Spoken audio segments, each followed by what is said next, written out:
I realized that I've always had fashion references around me from my Mm. home. My Mm-hmm. father was always like uh, at the time during the colonial time in Guinea-Bissau, he was um equivalent to sort of like what would you call a mayor of a town. And so it was always, for him dressing up and, Mm. was always a thing for him. Sartorial.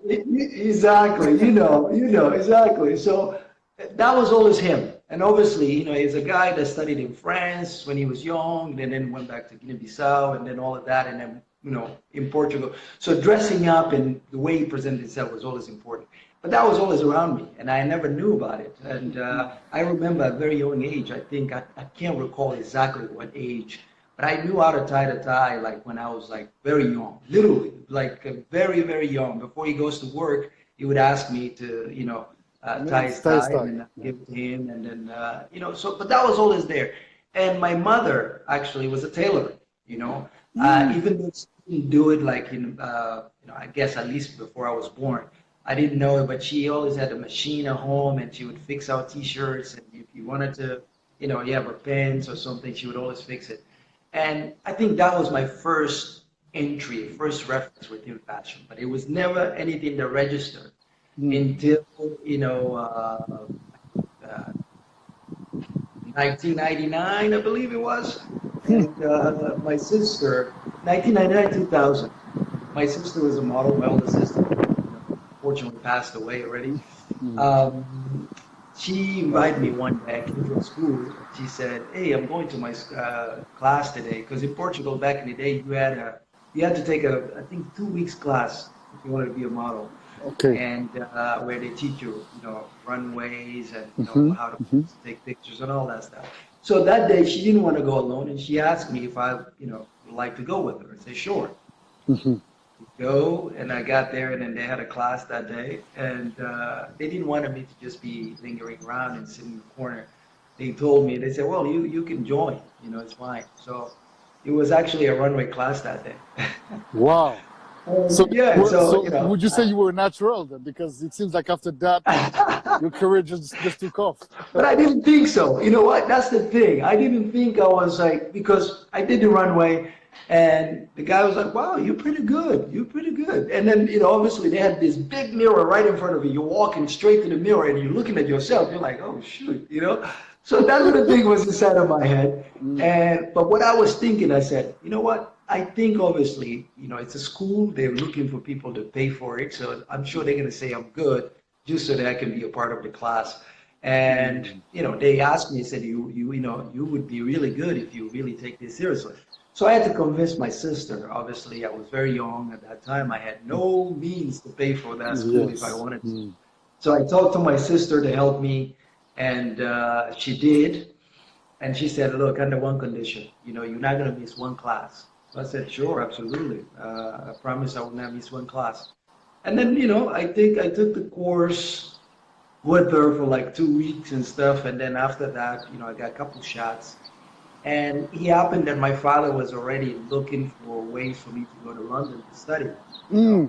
Uh, and I think, but he never understood what modeling was or fashion world. For him, that wasn't a profession. It was nothing. It was something that you want to do when Of you're course young. now. Yeah, And you yeah. never see. That's it. Yeah. That was just for him, and he was always prioritizing education. So it was like, I remember him saying, "What is wrong with you guys? Why are you getting involved in this thing? It's fun to do it, but you shouldn't do it for so long."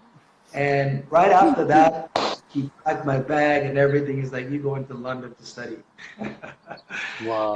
Which I didn't rebel against for some reason. I tell you why, because was important when I was in Portugal growing up at that time. I was like, it would have been exciting if I go to a new place. And Mm. London for Mm. me, this side of it was very exciting. So I didn't rebel against it. I said, sure. I went to London. Little did they know, when I got to London, it was pretty much the welcoming, city in terms of what I had in my mind. Of Every course. time I walked on the street, people would come up to me and was like, yo, are you a model? Do you want to be a model? Oh my God, you should go to agencies. Literally every day, it's like this, that. And I was like, you know what? Why actually not? might listen to these guys. Why not? I'm going to take a leap of faith and just going to go to the agency and see what happens. I went to all the agencies, brother, top agencies, literally all the agencies in London. All of them said no. It was like I took a What? day from morning to evening. It was like afternoon. It was just like everywhere I go, they're like 5 minutes. They look at the book I brought from Portugal. They go like this. Oh, thank you. You know, so I'm moving on. Next one. Oh, thank you. But I guess this is one of the characters about me that, I wasn't discouraged at all. I was just like, okay, so something must be wrong here. On the streets, people think I'm a model, and then I go to the agencies and nobody thinks so. So the last agency I went to was, it's called Nebs, and it still exists to this day. It's basically a cross between high fashion and commercial. It's not like the top agency that was just strictly focused in fashion. They pretty much get more of the commercial job. They have some models that do high fashion stuff, but not so much. But they preach those. Yeah. They said no. So in my understanding, I said, okay, if Premier said no, if ICM said no, if Storm said no, I understand because I definitely probably am not part of that league yet. And I should have an opportunity. So what I did, I went back to the house. I waited for 2 months, 2.5 months, went back again, and they said no again. And I said, okay. I went back again. I waited for another 3 months. I went back again. And they said no again. But the difference this time was that I asked. I said to them, well, look, why are you saying no when, people come to me all the time asking me if I'm a model, I should be a model. They give me the contacts of places to go.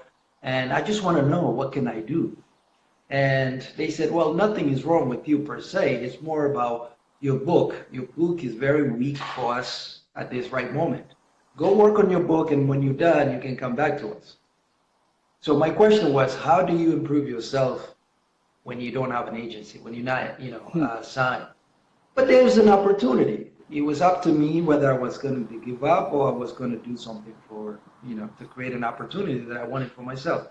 So I went back to the house and I went to their website and I printed a couple of pictures of a couple of guys that I kind of liked, their looks and their pictures. And I printed a couple of pictures. I think altogether it was about 6. And then I started working. I went to get a job at Zara, at the time, because I was studying as well. And You I were, was working you were part-time. studying business, right? You were studying finance? Business, yes, yes. Which was the main purpose of me going to London first. I went to London to study architecture. Okay. Then when I got there, I decided that I didn't want to do architecture because of the length of the stuff. But Studies, anyways, yeah. we'll get to that. But yeah, so I took the pictures and then I found a photographer. I went to him and I said, I want to take these pictures. Took the pictures, and the guy looked at me in the end after. He said, I promise you will have no problem finding an agency. For the years I've been, taking pictures of like new faces, I've never seen anyone that came here so ready and knew exactly what he wanted. It said, come back in a week if you're ready. And pictures came back, they looked great, and then I took them, went straight back to Nebs again. Boom. And that time I got signed, and that was the beginning of everything. Wow, man. So That was the journey. perseverance, determination, and maybe adjusting a little bit Persistence, the all of way you that. were going to shoot that bullet. And that was it. Boom, you marked Absolutely. it. Absolutely. But brother, this is a thing for me that today I can talk about me. I couldn't articulate or, form these ideas about me before. I finally realized that this is part of who I am. When something is important to me, I never give up, and I've shown that through my modeling career and through starting my own business and with my life to this day. It's always been like that. And then I finally realized that this is a fundamental. It's not always that people going to get your idea right on the first go. Sure. But if it's important to you, it's up to you to be able to kind of continue to show people that this is the direction. And eventually, you will figure out a way to work on it. And I have this say for many years where it's like, if you knock on the door long enough, you're going to wake somebody. Oh.